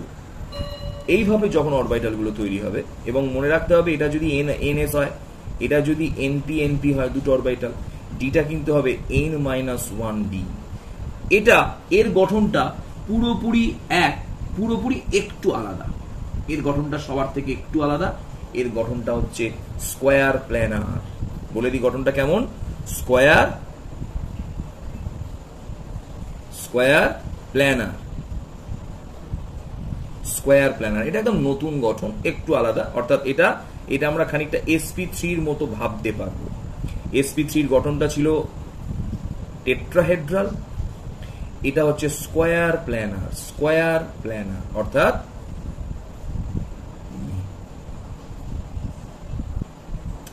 এটাকে আমরা কিভাবে ভাবতে পারি, অক্টাহেড্রালের যে গঠন, ভালো করে বুঝে নে, অক্টাহেড্রালের যে প্লেনটা তৈরি হয়েছে, সেই প্লেনটার অনলি প্লেনটা, এর উপরে আর কোনো লম্ব নেই। তাহলে যদি শুধু এই প্লেনটা তৈরি হয়, তখন সেটাকে আমরা বলবো স্কয়ার প্ল্যানার। কার ক্ষেত্রে হয়? অনলি dsp2 ক্ষেত্রে। এবং প্রত্যেকটা অ্যাঙ্গেল কিন্তু 90 ডিগ্রি করে 4টে অ্যাঙ্গেল তৈরি হবে। তাহলে এই একটা dsp2, এই একটা dsp2, এই একটা dsp2, এই একটা dsp2, নিশ্চয়ই 4টে অরবিটাল কিরকম ভাবে থাকে বোঝা গেল। এবং একটা প্লেনে থাকে, স্কয়ার রূপে থাকে, তাই নাম হয়ে গেল স্কয়ার। একটা প্লেনে থাকে বলে নাম হয়ে গেল প্লেনার। তো এগুলো তো আমরা হাইব্রিডাইজেশনটা বুঝলাম। তো আমার প্রশ্ন কি আসবে, হাইব্রিডাইজেশন বার করব কিভাবে? হাইব্রিডাইজেশন বার করা অনেক সোজা সোজা রুলস আছে। তো তার মধ্যে আমি ফার্স্ট রুলস একটু কঠিন শেখাই, দ্বিতীয়টা খুব সোজা শেখাচ্ছি। ফার্স্ট রুলস হচ্ছে হাইব্রিডাইজেশন বার করার, হাইব্রিডাইজেশন বার করতে গেলে প্রথমে একটা নাম্বার বার করতে হয়। নাম্বার, সেটাকে আমরা এইচ দিয়ে লিখলাম, বইতে এইচ দিয়ে লেখা থাকে, তো আমরা এইচ দিয়ে লিখলাম। Number of orbitals, number of orbitals, H. H equal two number of sigma bond, number of sigma bond plus number of lone pair, number of lone pair. এটাকে যোগ করলেই আমরা এইচ পাবো। এবং এইচ এর মান যদি 1 হয় নাম দেবো, 2 হয় sp, 1 হতে পারে না, 2 হয় sp, কারণ 1 মানে একটা অরবিটাল কারোর সাথে মিশতে পারবে না, মিশতে গেলে মিনিমাম 2টো অরবিটাল লাগবে। তাই আমরা সংকরণ সর্বদা মেশামেশি সর্বদা একা একার সাথে মেশা যায়, তাই মিনিমাম 2 থেকে আমরা শুরু করি। 2 থাকলে sp, 3 থাকলে sp3, sp2, 4 থাকলে sp3 or dsp2, 5 হলে এই নাম্বারটা 5 হলে আর বলবো না, আগে বলেছি আবার একবার বলে দিচ্ছি, 5 হলে sp3d, এবং এর গঠনগুলো সব জানি আমরা। 6 হলে sp3d2 বা d2sp3, 7 হলে লাস্ট sp3d3 বা d3sp3। এখন আমরা বুঝে গেলাম, তাহলে এইভাবে আমরা গঠনগুলো তৈরি করতে পারবো। তো আমরা গঠনগুলো এরপর শিখি আস্তে আস্তে, তাই তো? কিছু এর সঙ্গে টাস্কও দেবো, তোরা টাস্কগুলো করে পাঠানোর চেষ্টা কর, আমি একটা শেখাবো, একটা টাস্ক দেবো, এই মতো করে রেডি করি। ফার্স্টেই আমি তোদের শেখাই একটা ছোট্ট, আমরা BF3টা শেখাই। BF3টা তোরা বার কর, আমি শেখাই CH4 এর হাইব্রিডাইজেশন। যদি বলি স্যার এটা আপনি আগে দেখিয়েছেন, হ্যাঁ দেখেছি, আবার দেখাচ্ছি। তাহলে এর ফার্স্টে গঠনটা জেনে নেবো। CH4 এর গঠন হচ্ছে 1 2 3 4, 1 2, এটা আমরা জানি বলে এইভাবে পড়েছি, এটা তো আমরা জানার কথা না। তাহলে সেন্ট্রাল অ্যাটমের এইচটা কার, আবার বলছি এইচটা কার, সেন্ট্রাল অ্যাটমের, ঠিক আছে? তো এই সেন্ট্রাল অ্যাটমের কটা সিগমা বন্ড আছে? 1টা 2টো 3টে 4টে সিগমা বন্ড আছে। তো এই সেন্ট্রাল অ্যাটমে 4টে যদি সিগমা বন্ড থাকে, এখানে সেন্ট্রাল অ্যাটমের কোনো লোন পেয়ার নেই। কেন নেই এটা আমরা জানি, কার্বনের ম্যাক্সিমাম ভ্যালেন্সি 4, তাই এখানে total H equal two number of sigma bond 4, number of sigma bond 4 মানে টোটাল এইচ ইকুয়াল টু 4, 4 যদি হয় তাহলে এটার নাম সংকরণ হয়ে গেল sp3। এবং সংকরণটা আমি আগে বুঝিয়ে দিয়েছি, সংকরণটা এইভাবে কেন হয় আমি আগে বুঝিয়ে দিয়েছি, তাই তো? যে কার্বনের হচ্ছে 1s2 2s2 2p2 বুঝিয়ে দিয়েছি, যে 4টে হাইড্রোজেনের সঙ্গে যুক্ত হতে হবে। তাই এখানে পিতে লোন পেয়ার আছে, odd number of electrons, lone pair না, অড নাম্বার অফ ইলেকট্রনস 2টো। তাই আমাকে কি করলাম, এনার্জাইটেড স্টেটে গিয়ে একটা ইলেকট্রন এখানে প্রবেশ করাতে হলো, তার ফলে একটা ইলেকট্রন এখানে চলে এলে হয়ে গেল 2s1 2p3 1 2 3। তাহলে বিজোড় ইলেকট্রন যুক্ত অরবিটাল হয়ে গেল 4টে। তাহলে এবার হাইড্রোজেন কটা আছে? 4টে। তাহলে প্রত্যেকটা হাইড্রোজেনের অরবিটালের কিরকম গঠন? 1s1, তাহলে প্রত্যেকটাতে 1s1 1s1 1s1 1s1 দিয়ে বিপরীত এতে ঢুকে গেল স্পিনে, তার ফলে এইভাবে এরা অরবিটালটা গঠন করে। বোঝা গেল কি বললাম? অরবিটাল গঠন বুঝিয়ে দিলাম। তাহলে এইভাবে আমরা যদি আমরা BF3 দিলাম বা আর একটা দিলাম ধর PCl5, আর একটা দিলাম ধর SF4 দিলাম, SF4 দিলাম, আর একটা দিলাম ধর XCF4 দিলাম। এদের গঠন সবার জানা সম্ভব না, তবু চেষ্টা কর, যদি গঠনগুলো রেডি করে তোরা হাইব্রিডেশন বার করতে পারিস, এরপরে আমরা আরো একটা সোজা রুল শিখিয়ে দিচ্ছি, ঠিক আছে? বা আমরা কার্বন ডাইঅক্সাইড দিলাম, এদের হাইব্রিডাইজেশন বার করব, ঠিক আছে? 3 বোরনের 1 2 3, বোরনের ম্যাক্সিমাম ভ্যালেন্সি 3, ঠিক আছে? তাই বোরনের ম্যাক্সিমাম ভ্যালেন্সি 3 যদি এটা আমরা না জানা থাকে, এটা জানার একটা উপায় আছে। কি উপায়? না, বোরন ফার্স্টে দেখে নি, বোরন 5, তাহলে 1s2 2s2 2p1, তাহলে বোরন এটা 1s2, এটা 2s2, এটা 2p1। বোরনে কটা ফ্লোরিন যুক্ত আছে? 3টে, তাহলে মিনিমাম 3টে অড ইলেকট্রনস করতেই হবে। তাহলে মিনিমাম 3টে অড ইলেকট্রনস করতে গেলে এখান থেকে এক্সাইটেড স্টেটে একটাকে নিয়ে চলে গেলাম, তাহলে পিতে 2টো ইলেকট্রন ঢুকলো, এই অরবিটালটা ফাঁকা, তাহলে দেখা গেল একটা এস অরবিটাল আর দুটো পি অরবিটালের মধ্যে মিক্সিং হলো। লক্ষ্য করে দেখ, একটা এস অরবিটাল আর দুটো পি অরবিটালের মধ্যে যে মিক্সিং হলো, এখানে আর মিক্সিং কেন বাড়ালাম না? আরো তো ইলেকট্রন ছিল। 1s থেকে কখনোই 2p-তে ইলেকট্রন জাম্প করানো যাবে না, কারণ এনার্জি লেভেল অনেক শক্তির পার্থক্য আছে, ডিফারেন্স অফ এনার্জি লেভেলের জন্য এরা এখানে ট্রান্সফর্ম হয় না। তার ফলে দেখা গেল এর ডি অরবিটালও নেই, তাহলে আরো বেশি বাড়াতে পারতো, হয়তো আর বাড়াতে পারবে না। ডি অরবিটালের কোনো প্রশ্নই নেই, কারণ এটা একটা ইলেকট্রন হয়তো এখানে যেতে পারতো, তাহলে সে ম্যাক্সিমাম ভ্যালেন্সি 5 এর হলে হতে পারতো, কিন্তু এখানে ম্যাক্সিমাম ভ্যালেন্সি 3 হচ্ছে। কারণ নিশ্চয়ই বুঝতে পেরেছিস, 1s2 ইলেকট্রন ট্রান্সফার হবে না। 2s2 থেকে একটা ইলেকট্রন গেল, 3টে ভ্যালেন্সি, 3টে সিগমা করেছে, লোন পেয়ার নেই, তাহলে এইচ এর মান 3টে সিগমা 3, তাহলে এর হাইব্রিডাইজেশন হলো sp2। কি করে হলো স্যার? একটা s দুটো p, sp2। এই গঠন দিয়েও দেখানো যাবে স্যার। এরপর আমরা চলে আসছি pCl5। pCl5 এর গঠনটাও তোরা করতে পারবি। pCl5 এর গঠনটা p 1 2 3 4 5 Cl Cl Cl Cl Cl। ফসফরাসে কোনো লোন পেয়ার নেই, তোরা এইভাবে একভাবেই দেখতে পারিস।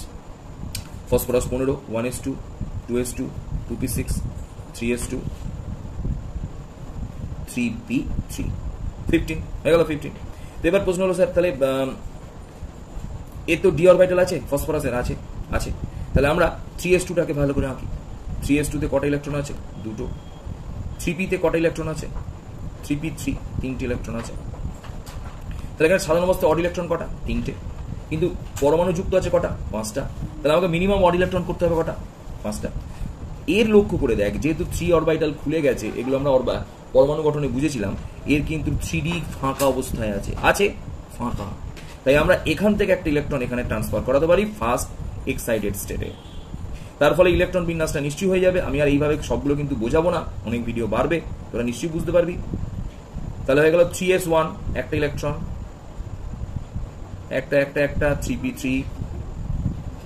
আর ডিতে থাকবে ইলেকট্রন একটা। তাহলে লক্ষ্য করে দেখ, এখানে অড নাম্বার অফ ইলেকট্রন কিন্তু ম্যাক্সিমাম 5 এর থেকে আর বেশি বাড়ানো যাবে না, কারণ 2p থেকে ইলেকট্রন এই ডিতে ট্রান্সফার হতে পারবে না, এনার্জি লেভেলের গ্যাপ অনেক বেশি। তাই এখানে ম্যাক্সিমাম ভ্যালেন্সি ফসফরাস, এটা আমরা শিখিয়ে দিয়েছিলাম এর আগে, আমরা ম্যাক্সিমাম ভ্যারিয়েবল ভ্যালেন্সি শিখিয়ে দিয়েছিলাম। তাহলে ম্যাক্সিমাম এখানে ফসফরাস 3 ভ্যালেন্সিও দেখাতে পারে, 5 ভ্যালেন্সিও দেখাতে পারে। তাহলে এখানে কত ভ্যালেন্সি দেখাচ্ছে স্যার? 5। তাহলে 5টা ভ্যালেন্সি হওয়ার পর এখানে কিন্তু আর কোনো বহিস্থ কক্ষে আর কোনো লোন পেয়ার বেঁচে নেই। তাই এই সংকরায়নটা হবে একটা s 3টে p একটা d, তাহলে s p 3টে বলে p3, d একটা বলে d, ব্যাস সংকরায়ন হয়ে গেল স্যার sp3d। এইভাবে আমরা সব সংকরায়নগুলোকে করে নিতে পারবো। যেমন কার্বন ডাইঅক্সাইডের গঠনটা একবার দেখে নেওয়া যাক, খুব ইজি। কার্বন ডাইঅক্সাইডের কটা সিগমা বন্ড?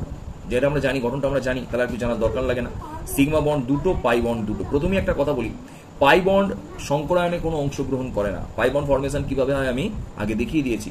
যে সমস্ত অরবিটাল ইলেকট্রন হাইব্রিডাইজেশনে অংশগ্রহণ করছে না, সেই সমস্ত অরবিটাল গুলোই পাই বন্ড গঠন করবে, ডাইরেক্ট অরবিটাল পড়ে থাকবে। এই সিগমা বন্ড গঠন করে হাইব্রিড অরবিটাল, পাই বন্ড গঠন করে ডাইরেক্ট অরবিটাল, অর্থাৎ পি অরবিটাল, ডি অরবিটাল ইত্যাদি অরবিটাল গুলো। তাহলে বোঝা গেল পাই বন্ড কারা গঠন করলো। আর সিগমা বন্ড গঠন করছে সবসময় হাইব্রিড অরবিটাল, সিগমা বন্ড তৈরি করছে হাইব্রিড অরবিটাল। তো সিগমা বন্ডটা কি অরবিটাল তৈরি করবে একটু দেখে নি। কার্বন সেন্ট্রাল অ্যাটমের এইচ হচ্ছে number of sigma bond plus lone pair. Number of sigma bond 2, lone pair 0, total H equal two 2 হলে এর হাইব্রিডাইজেশন হয় sp, এইভাবে আমরা করতে পারবো। নচেত কিভাবে করা যায় আমরা দেখছি। First rules, H equal to, H মানে number of hybrid orbital of central অ্যাটমে হাইব্রিড অরবিটাল দেখাচ্ছে। কিভাবে দেখাবো? হাফ ইন্টু কেন্দ্রীয় পরমাণু যোজক ইলেকট্রন সংখ্যা ভি। আমরা এরকম করে বলছি ভিডিও কমানোর জন্য, তোরা কিন্তু লিখে নিবি। হ্যাঁ, পাশে ভি কি পাশে লিখে নিবি। এটা কি লিখলাম? কেন্দ্রীয় পরমাণু যোজক ইলেকট্রন সংখ্যা, valence shell electron plus V সমান ভ্যালেন্স সেল ইলেকট্রন। আমি এইভাবে লিখে দিচ্ছি, তোরা লিখে নিতে পারবি তো? অসুবিধা কিছু নেই তো? আচ্ছা, ভ্যালেন্স সেল ইলেকট্রন ক্লিয়ার। এবার প্লাস দিলাম, প্লাস হচ্ছে কেন্দ্রীয় পরমাণুর সাথে যুক্ত একযোজী পরমাণুর সংখ্যা। কেন্দ্রীয় পরমাণুর সাথে যুক্ত এম দিয়ে লিখলাম, এম সমান কেন্দ্রীয় পরমাণুর সাথে যুক্ত একযোজী মৌলের সংখ্যা। তাহলে number of monovalent atom. Number of monovalent atom attached on central atom. Attached to central atom. Sorry, to central atom. এবার মাইনাস ক্যাটায়নের আধানের সংখ্যা মাইনাস সি মানে হচ্ছে charge of cation, charge of cation, C plus charge of anion. তাহলে ক্যাটায়নের চার্জকে minus করব, অ্যানায়নের চার্জকে plus করব, তাহলে চার্জ অফ অ্যানায়ন। পাশে এগুলো প্রত্যেকটা লিখে দিলাম, ক্লিয়ার হয়ে গেল। তাহলে এইভাবে আমরা যদি এইচ বার করতে পারি তাহলে সেখান থেকে আমরা হাইব্রিডাইজেশন ইসি বার করতে পারবো। যেমন আমরা বলি SF4 এর গঠন আমার জানার দরকার নেই, কার লোন পেয়ার কি, গোষ্ঠী কি আছে জানার দরকার নেই, এটা আমরা করতে পারবো কিন্তু SF4 লোন পেয়ার দিয়ে, তাই না? কিন্তু আমরা SF4 এর সাধারণ রুলসে চলে গেলাম। হাফ ভ্যালেন্সিয়াল ইলেকট্রন সালফারের 6, এর সঙ্গে মোনোভ্যালেন্ট ইলেকট্রন যুক্ত আছে 4, চার্জ নেই, অ্যানায়নিক চার্জ নেই। 10, 5 হলে কি হয় স্যার? sp3d। তাহলে sp3d হলে কি হবে? ট্রাইগোনাল বাইপিরামিড। তিনটে অ্যাঙ্গেল হবে 120 ডিগ্রি করে, একটা আর দুটো অ্যাঙ্গেল হবে 90 ডিগ্রি করে। ক্লিয়ার হয়ে গেল? বোঝা গেল স্যার? তো এইভাবে আমরা নতুন অরবিটাল গুলোকেও বার করতে পারবো। যেমন XeF4 প্রথমেই বলি সেন্ট্রাল অ্যাটম Xe, তাহলে এটা হাইড্রোজেনের কি হয়? হাফ। ভ্যালেন্সিয়াল ইলেকট্রন কত? ভ্যালেন্সিয়াল ইলেকট্রন 8, কারণ আমরা জানি প্রত্যেকটা ইনার্ট গ্যাসের নাম্বার অফ ভ্যালেন্সিয়াল ইলেকট্রন 8। তাহলে প্লাস এর সঙ্গে মোনোভ্যালেন্ট অ্যাটমস 4টে আছে, ক্লোরিন মোনোভ্যালেন্ট অ্যাটমস 4টে, কোনো চার্জ নেই, প্লাস মাইনাস কিচ্ছু নেই। তাহলে এটা আমি করে দিলাম 8 আর 4 12 আর 2 6। তাহলে এই যদি 6 হয় এর সংকরণ হবে sp3d2। কেন স্যার sp3d2? s একটা, p 3টে, d 2টো, যোগ কর 6। তাহলে এখানে মোট জেনন কটা ভ্যালেন্স হাইব্রিডাইজড অরবিটাল তৈরি করবে? 6টা, যার থাকবে একটা এদিকে, একটা এদিকে, একটা এদিকে, একটা এদিকে, একটা উপরে আর একটা নিচে দিকে। বোঝা গেল ব্যাপারটা? ছবিটা মনে পড়ছে? তাহলে এইভাবে এদের মধ্যে বন্ড অ্যাঙ্গেল 90 ডিগ্রি, এটাও বন্ড অ্যাঙ্গেল 90, সবগুলি 90 ডিগ্রি বন্ড অ্যাঙ্গেল তৈরি করবে। তাহলে এইভাবে আমরা যে কোনো আয়নে সংকরণ করতে পারবো। যে কোনো আয়নে যদি সংকরণ করতে পারি তাহলে আমরা সিম্পল কিছু আয়ন দিয়ে দিচ্ছি, দেখা যাক তার সংকরণ করতে পারা যায় কিভাবে। ঠিক আছে, তো ফার্স্টে দিলাম I3-, এবার দিলাম NH4+, এবার দিলাম NO2+, এবার দিলাম NH4-। এরকম কিছু আয়ন আছে, এদের আমরা হাইব্রিডাইজেশনটা বার করে ফেলি। ক্লিয়ার? কিছু অসুবিধা নেই। আর একটা দিয়ে রাখলাম IF7। এতগুলো হাইব্রিডাইজেশন পরের ভিডিও পাঠা করে এর সাথে যুক্ত আছে, এইভাবে ধরে নেব। তাহলে আমরা এইচ এর মান যদি বার করি তাহলে এইচ এর মান কিভাবে বার করব? তাহলে হাফ অফ ভ্যালেন্সিয়াল ইলেকট্রন 7, এর সঙ্গে যুক্ত মোনোভ্যালেন্ট অ্যাটম 2, চার্জ মাইনাস আছে তাহলে +1, 7 আর 2 9 একে 10, তাহলে 10/2 5 এইচ এর মান মানে হাইব্রিডাইজেশন হবে sp3d 1 3 1 মোট 5। এইভাবে যদি আমি NO2+ দেখাই, NO2+ এর hybridization half, number of valential electron 5, number of monovalent atom 0 plus charge কত আছে? প্লাস, তাহলে অ্যান্সার কত হবে? -1। তাহলে কত দাঁড়ালো? 4/2 মানে 2। তাহলে হাইব্রিডাইজেশন হয়ে গেল sp। ঠিক এইভাবে NH4+ এর জায়গায় NH4- করেছি, তাহলে number of valential electron half, 5 plus monovalent atom 4 plus 1, 4 আগে 9 আগে 5, তাহলে এটাও sp3d। তো একটা ফার্স্ট কথা আমি বলে দিই, সবাই খুব মন দিয়ে শোন, NB স্টার। এই নাম্বার অফ এইচ এটাকে বলা হয় অনেক সময় জেনে রাখ স্টেরিক নাম্বার, SNও বলা হয়। Steric number.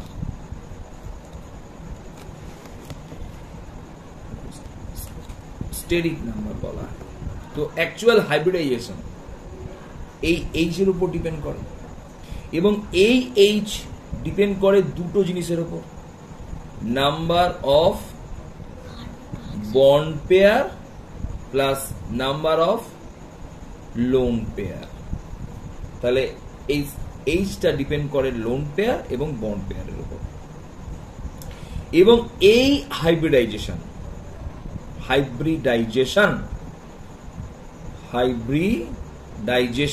সর্বদা নির্ধারণ করে মলিকুলের জিওমেট্রি। কিন্তু আমি বারবার বলছি, জিওমেট্রি মানে জ্যামিতিক আকৃতি। অ্যাকচুয়াল কার জ্যামিতিক আকৃতি? না, সেন্ট্রাল যে অ্যাটম আছে, সেই সেন্ট্রাল অ্যাটমের যে হাইব্রিডাইজেশন ঘটে, সেই হাইব্রিডাইজেশনে লোন পেয়ার এবং বন্ড পেয়ার যে জিওমেট্রিতে, যে জ্যামিতিক আকৃতিতে অবস্থান করে, সেইটাকেই প্রকাশ করে হাইব্রিডাইজেশন। হাইব্রিডাইজেশন, আবার বলছি, বস্তুর আকৃতি বা শেপ নিয়ন্ত্রণ করে না। ঠিক আছে, এবার আমরা চলে এলাম এই হাইব্রিডাইজেশনের কিছু ত্রুটি পাওয়া গেল। ত্রুটিটা কি? হাইব্রিডাইজেশনে পরবর্তীকালে দেখা গেল যে মিথেনের গঠন, এগুলো 109 ডিগ্রি 28 মিনিট হওয়া উচিত ছিল, কিন্তু তাই হচ্ছে। মিথেনের ক্ষেত্রে এই বন্ড অ্যাঙ্গেলের কোনো পরিবর্তন হচ্ছে না। যখনই অ্যামোনিয়ায় চলে যাচ্ছি, অ্যামোনিয়াতে কিন্তু এই বন্ড অ্যাঙ্গেল গুলো, এটাও কিন্তু অ্যামোনিয়াও sp3 হাইব্রিডাইজেশন, তাহলে এটা হওয়া উচিত ছিল টেট্রাহেড্রাল। এদের কোণগুলোর মান হওয়া উচিত ছিল 109 ডিগ্রি 28 মিনিট, কিন্তু পরবর্তীকালে মেপে দেখা গেল এই কোণগুলো হচ্ছে 107 ডিগ্রির কাছাকাছি। এই যে ত্রুটি, এই ত্রুটির উপর ভিত্তি করে ভ্যালেন্স বন্ড থিওরি এবং হাইব্রিডাইজেশন চেঞ্জ হয়ে গেল। এর ফলে অণুর প্রকৃত আকৃতি, এই রকম গঠনের যে পরিবর্তন, সেই পরিবর্তনকে ব্যাখ্যা করার জন্যই আমাদের এলো ভেস্পার তত্ত্ব, VSEPR। এর